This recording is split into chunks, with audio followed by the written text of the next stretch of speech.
Warning, nothing I just am about to say has been fact checked, and I'm not trying to claim that I am knowing any of it for a fact. It's more in the line of poetry where I'm just learning how to speak partly for myself and mostly for my self-esteem. And so if you can make an advance and not be prospect, when you're prospect, that's when... Yeah, I got you. And when you can make a prospect and an advance and not... Yeah, my bad, 1 second. Make a quick video. And so when you can be an advocate for not being a prospect and still have an advance, that's what the robots would see you as, because they're stagnant.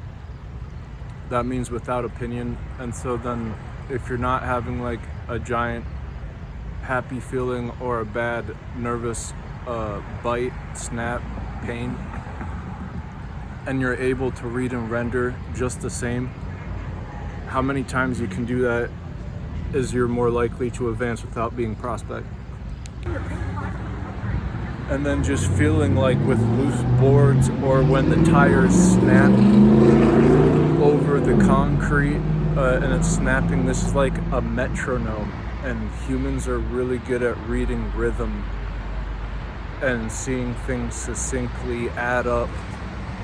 And so using that with doubt is the way of the power of shadow, because you can overshadow things that are constituted through a dim light, where the dim light would be things that are rendering out slowly and then lag. And you can see some of it, or comparing the lay of the land instead of using the GPS or common sense.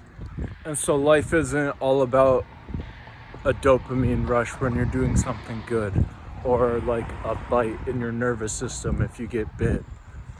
It's how good you can overcompensate like a map of GPS AI, because it could screw up and have you be taking a long way when it's actually a short way, or it can not even show up as a dark spot like a Bermuda Triangle. And the more that you can overcompensate that with like human aspects, like seeing things As toward East Green Bay Avenue. And instead of just the eyes, that's the oculus. What would Head be north the toward different East Green parts Bay that Avenue. get burned out? In weaponry, it's called torture testing.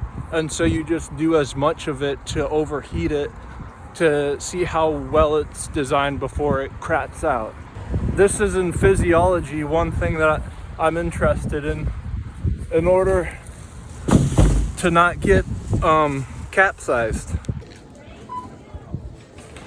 And so just as if everything was ultraviolet or infrared and that would burn all the rods and cones, what chemical construct, if there were two bases, would burn all the antennas?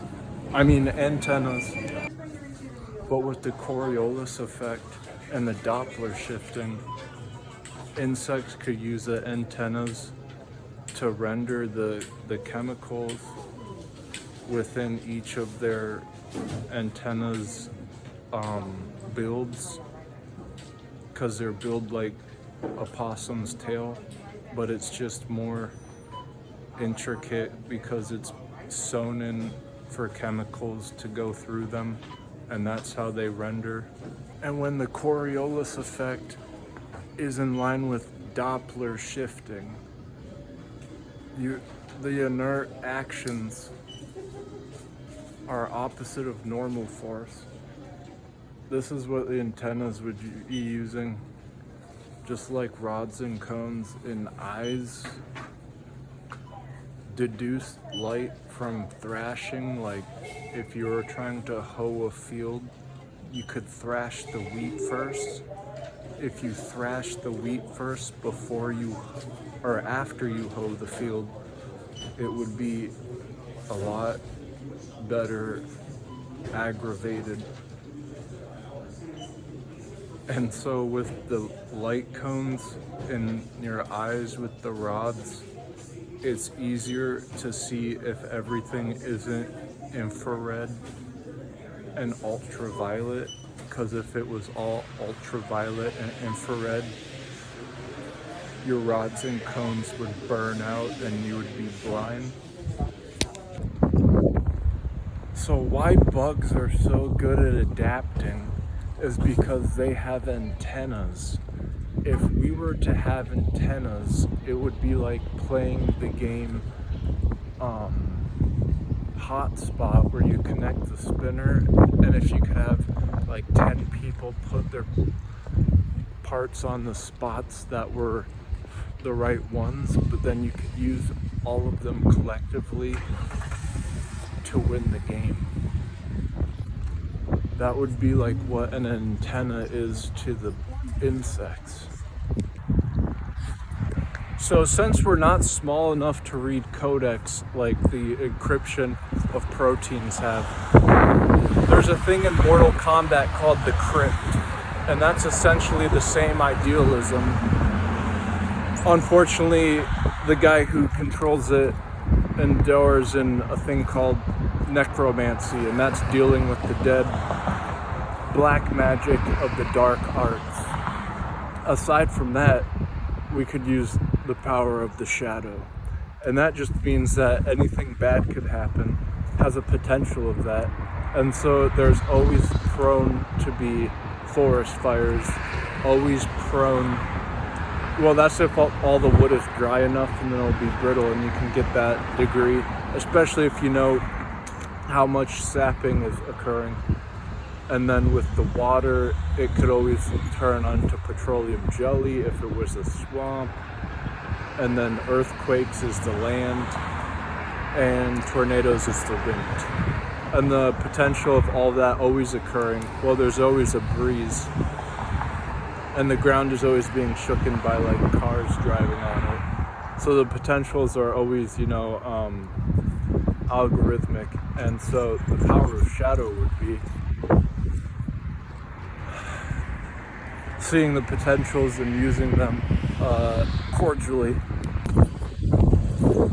And so what a codec we can't read, but what if it was in like the environment, what you could pick up just off like pH levels as in olive water. If you could just hold up like olive oil, and then it would be able to read what the legislative body would hold them to something, and then you could be able to see it from the town planners off of the codex. So that's 3 degrees of freedom that everyone should have. Man, out here though, have you ever tried to do something that was thought just down the road and it was a lot more than you expected, bit off more than you can chew?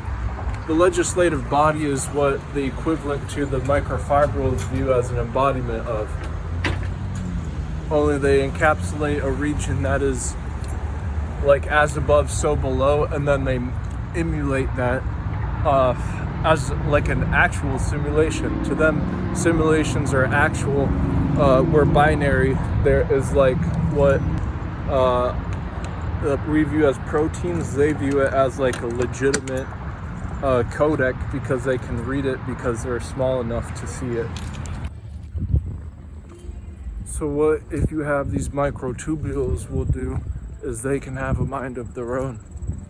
And if they're calibrated and if you know their environment, then that's a twofer if they're on your team where you don't have to keep track and they're going to do what they do best, which is if it's calibrated right, you don't have to tell them like how to live because their life would be from the calibration and in the arena that they're in. Embodiments. Microtubule is like a tube, but then if there's a whole bunch of them together, they can act like one. Almost like those aliens in Toy Story where they're all like the claws moving and then they're all one. Or the Minions, how they're all kind of like one. So a giant bathtub, if a whole bunch of microtubules are all together, it could be like a perfect vacuum.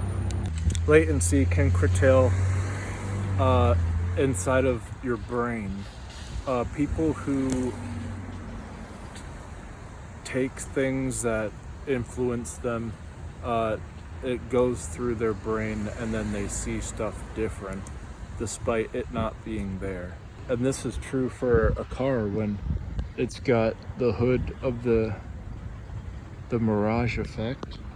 And the mirage effect occurs when the surface has a conducive element that is then rendered, that makes the air molecules above it as if they were water molecules around like a vat inside of a tub, or any type of like area that you could pour water into.